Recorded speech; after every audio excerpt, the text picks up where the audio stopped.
एक समय था जब भारतीय प्रधानमंत्री नरेंद्र मोदी और अमेरिका के राष्ट्रपति डोनाल्ड ट्रंप के बीच की दोस्ती को मीडिया ने ब्रोमांस तक करार दिया था।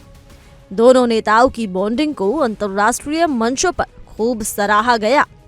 जब ट्रंप पहली बार भारत दौरे पर आए थे तो नमस्ते ट्रंप जैसे भव्य कार्यक्रमों से उनका ऐतिहासिक स्वागत किया गया। वहीं अमेरिका में हाउडी मोदी इवेंट ने दर्शाया कि दोनों नेताओं की राजनीतिक केमिस्ट्री कितनी मजबूत थी। लेकिन वक्त के साथ रिश्तों में ऐसा मोड़ आया कि आज भारत और अमेरिका के संबंध, विशेषकर ट्रंप और मोदी के निजी समीकरण, दशकों के सबसे निचले स्तर पर पहुंच चुके हैं। डोनाल्ड ट्रंप के पहले राष्ट्रपति कार्यकाल के अंतिम चरण में ही दोनों नेताओं के बीच संबंधों में खटास आनी शुरू हो गई थी। दोनों देशों की ओर से कभी भी इन मतभेदों को सार्वजनिक रूप से स्वीकार नहीं किया गया। फिर भी ये स्पष्ट था कि कूटनीतिक रिश्तों में गर्मजोशी कम हो रही थी। ट्रंप के दूसरे कार्यकाल में रिश्तों को सुधारने की कोशिशें की गई, लेकिन तमाम प्रयासों के बावजूद दोनों देशों के शीर्ष नेतृत्व के बीच वो पुरानी केमिस्ट्री दोबारा बन ही नहीं पाई। इसके बाद साल 2019 में ट्रंप द्वारा दिया गया विवादास्पद बयान, जब उन्होंने पाकिस्तान के तत्कालीन प्रधानमंत्री इमरान खान की अमेरिका यात्रा के दौरान कहा कि वो भारत और पाकिस्तान के बीच कश्मीर मसले पर मध्यस्थता के लिए तैयार है, और ये भी दावा किया कि मोदी ने स्वयं उनसे ये आग्रह किया था। यही बयान भारत के लिए सबसे बड़ा झटका साबित हुआ। वहीं नई दिल्ली ने इस दावे को तुरंत खारिज करते हुए स्पष्ट कर दिया कि कश्मीर एक द्विपक्षीय मुद्दा है और इसमें किसी तीसरे पक्ष की मध्यस्थता स्वीकार्य नहीं है। ट्रंप इस अस्वीकृति से हैरान और शायद आहत थे, जिससे रिश्तों में पहली गंभीर दरार पड़ी। इसके बाद कोरोना महामारी के ठीक पहले आयोजित नमस्ते ट्रंप रैली ने कुछ समय के लिए स्थिति को थोड़ा बेहतर कर दिया, लेकिन ये सुधार अस्थायी साबित हुआ। अमेरिका के साल 2024 चुनावी माहौल में जब मोदी संयुक्त राष्ट्र महासभा और क्वाड शिखर सम्मेलन में भाग लेने गए, तो ट्रंप, जो उस समय फिर से राष्ट्रपति पद के लिए प्रचार कर रहे थे, उन्होंने मिशिगन में एक जनसभा के दौरान सार्वजनिक रूप से घोषणा की कि वो मोदी से मिलने वाले हैं।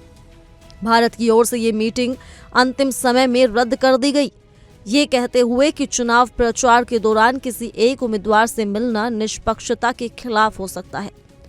ट्रंप को ये निर्णय बेहद नागवार गुजरा, क्योंकि उन्होंने पहले ही इस बैठक को प्रचार का हिस्सा बना लिया था।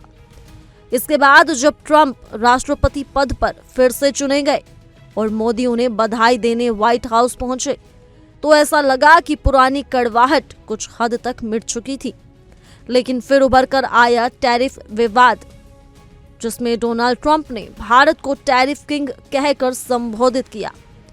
उन्होंने आरोप लगाया कि भारत विदेशी सामानों पर अत्यधिक शुल्क लगाता है और अमेरिका के साथ व्यापार में संतुलन नहीं रखता। इस बयान से दोनों देशों के आर्थिक संबंधों में तनाव और बढ़ गया, जिससे स्पष्ट हो गया कि ट्रंप भारत को लेकर अपनी नाराजगी खुलकर जताने लगे थे। रिश्तों में सबसे ज्यादा ताजा विवाद भारत और पाकिस्तान के बीच हालिया संघर्ष और उसके बाद हुए सीज फायर को लेकर सामने आया। ट्रंप ने दावा किया कि भारत और पाकिस्तान के बीच उन्होंने ही संघर्ष विराम कराने में महत्वपूर्ण भूमिका निभाई है, लेकिन भारत ने उनके इस दावे को बार बार नकारते हुए कहा कि ये द्विपक्षीय वार्ता का हिस्सा था और अमेरिका का इसमें कोई योगदान नहीं था।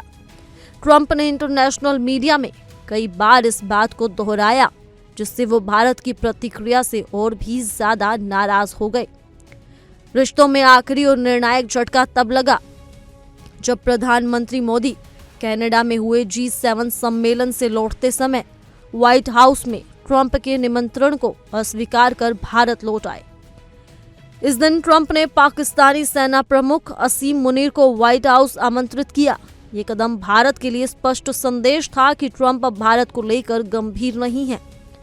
साथ ही जब भारत ने रूस से तेल और हथियारों की खरीद जारी रखी, तो ट्रंप ने इसे अमेरिका की रणनीति के खिलाफ बताया। उस समय दोनों देश व्यापार समझौते के अंतिम चरण में थे। लेकिन ट्रंप की नाराजगी के चलते ये समझौता भी अधर में लटक गया। इन तमाम घटनाओं के चलते आज मोदी और ट्रंप के बीच व्यक्तिगत और राजनीतिक संबंध बेहद कमजोर हो चुके हैं। हालांकि अगर भविष्य में व्यापार समझौते पर दोनों देशों के बीच सहमति बनती है तो संभव है कि ये रिश्ते फिर से पटरी पर लौटे। लेकिन फिलहाल ट्रंप की व्यक्तिगत नाराजगी और भारत की रणनीतिक स्वायत्तता इन संबंधों को सुधरने से रोक रही है। आने वाले समय में दोनों देशों की घरेलू राजनीति और वैश्विक समीकरण तय करेंगे कि रिश्ता दोस्ती में बदलेगा या दूरी बनी रहेगी। इस खबर को लेकर आप क्या कहना चाहेंगे? आप हमें कमेंट कर जरूर बताएं और इसी के साथ तमाम खबरों के लिए जुड़े रहिए इंडिया डेली के डिजिटल प्लेटफॉर्म के साथ।